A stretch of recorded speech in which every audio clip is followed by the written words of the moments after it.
माननीय स्वास्थ्य मंत्री श्री मंगल पांडे जी का जोरदार तालियां होनी चाहिए बच्चे।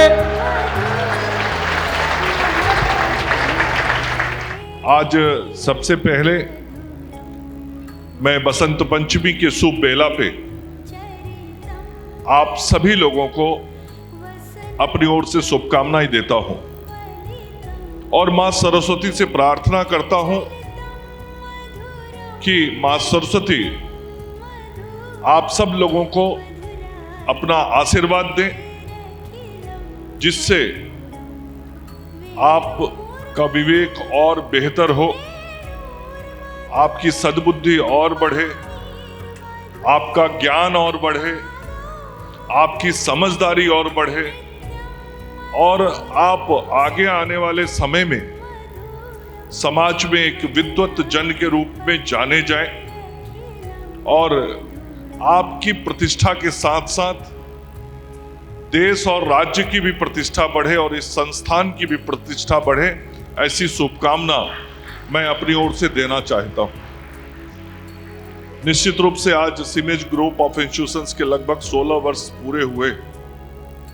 इन 16 वर्षों में मैं जरूर यह कह सकता हूं कि सीमेज ग्रुप ने शिक्षण के क्षेत्र में अपनी एक विशिष्ट पहचान बनाई है। आज के जो युवा युवती हैं उनको लगता है कि इस संस्थान से जुड़ के हम अपने जीवन को और बेहतर कर सकते हैं, अच्छी जानकारी प्राप्त कर सकते हैं। इस प्रतियोगिता के युग में बढ़िया प्रतिभागी हम बन सकते हैं, हम अच्छी तैयारी कर सकते हैं। और मैं नीरज अग्रवाल जी को धन्यवाद देना चाहूंगा कि उन्होंने अपनी पूरी टीम के साथ मेहनत करके आज इस संस्थान को इस ऊंचाइयों पर पहुंचाया है, जिससे बिहार भी आज गौरवान्वित हो रहा है। निश्चित रूप से जब दूसरे राज्य के बच्चे हमारे यहाँ पढ़ने आते हैं तो हमारा राज्य भी गर्व और गौरव की अनुभूति करता है। कभी यह राज्य ऐसा था जहाँ तक्षशिला था, हमारे यहाँ कई अंतरराष्ट्रीय स्तर के विश्वविद्यालय मतलब विक्रमशिला, नालंदा, ये ऐसे कई विश्वविद्यालय रहे हैं और बिहार ज्ञान की धरती रही। तो बीच के दिनों में यदि हमारी पहचान कुछ धूमिल हुई थी तो आज ऐसे संस्थानों के माध्यम से एक बार फिर बिहार की खोई हुई पहचान और बिहार की खोई हुई प्रतिष्ठा पुनर्जीवित हो रही है।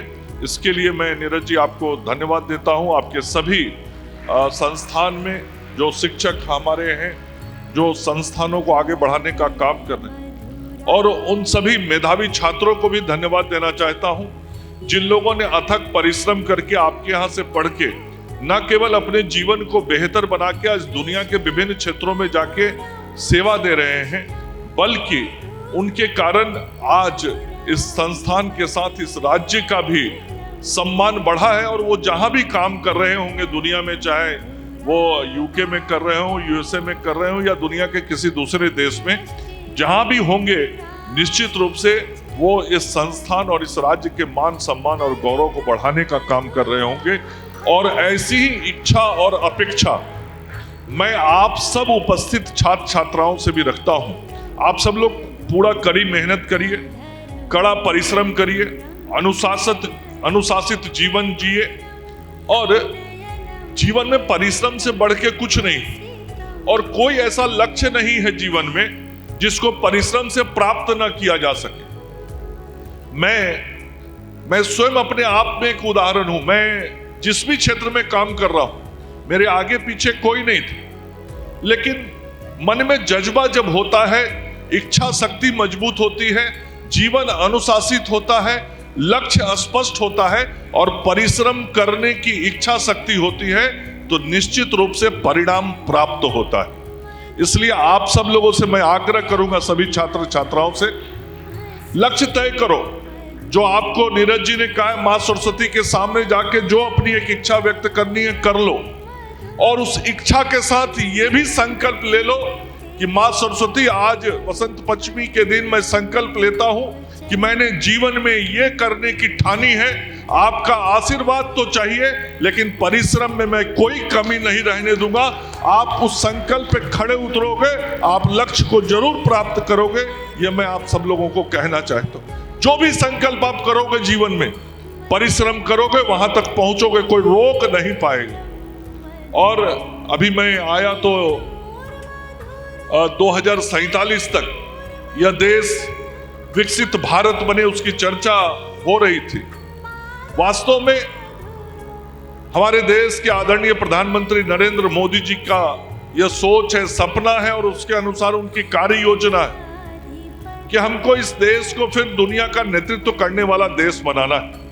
आज हम लोग सुनते हैं अमेरिका है, रूस है, चाइना है, ब्रिटेन है, ऐसे कई देश हैं जो दुनिया के अंदर डिफरेंट सेक्टर में लीडरशिप है उनकी। लेकिन आज हमको इस बात की भी खुशी है कि अब केवल अमेरिका, ब्रिटेन और चीन और रूस ही दुनिया का नेतृत्व नहीं करता। आज भारत के बिना कोई भी निर्णय दुनिया में नहीं होता है। कोई निर्णय किसी भी इंटरनेशनल फोरम पे बिना भारत के उपस्थिति के और बिना भारत के विचार के नहीं होता है। हम आज सहभागी हैं दुनिया के हर निर्णयों में, लेकिन हमको अपना देश ऐसा बनाना है हम विचारों और निर्णयों में केवल सहभागी नहीं हो, हमारे विचारों और निर्णयों के अनुसार दुनिया चले, ऐसा देश हमको बनाना है। हमको विकसित भारत बनाना है। और विकसित भारत का मतलब क्या है? विकसित भारत का मतलब है हम आर्थिक रूप से सबल हों, हम आध्यात्मिक रूप से सबल हों, हम सामरिक रूप से सबल हों, हम शैक्षणिक रूप से सबल हों।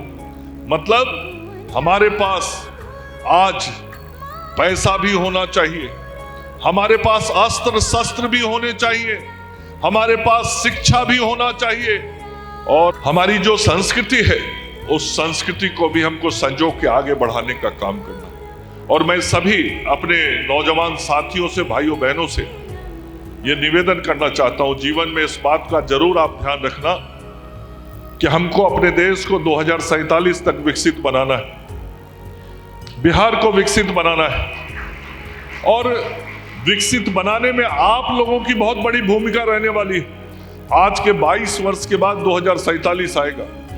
आपकी जो पीढ़ी है और आपके बाद की जो पीढ़ी होगी, मतलब आपसे 10-15 साल पीछे की जो पीढ़ी होगी, इन दो पीढ़ियों का बहुत महत्वपूर्ण योगदान होगा इस भारत को विकसित भारत बनाने में। और विकसित भारत का मतलब दुनिया का नेतृत्व करने वाला भारत, ऐसा बनाने में आप सबों का बहुत महत्वपूर्ण रोल रहने वाला है। और मैं फिर दोहराना चाहता हूं, यह देश विकसित बने, यह देश दुनिया का नेतृत्व करे, इसके लिए जरूरी है कि आर्थिक रूप से हम दुनिया के सबसे शक्तिशाली देश हों, सामरिक रूप से मतलब अस्त्र शस्त्र के मामले में हम पूरी दुनिया के सबसे शक्तिशाली देश हों, हम शिक्षा के दृष्टि से दुनिया के सबसे ज्यादा शिक्षित राष्ट्रों में से हो, हमारी शिक्षा पद्धति, हमारी शिक्षा ऐसी हो जिससे में दुनिया हमसे सीखे।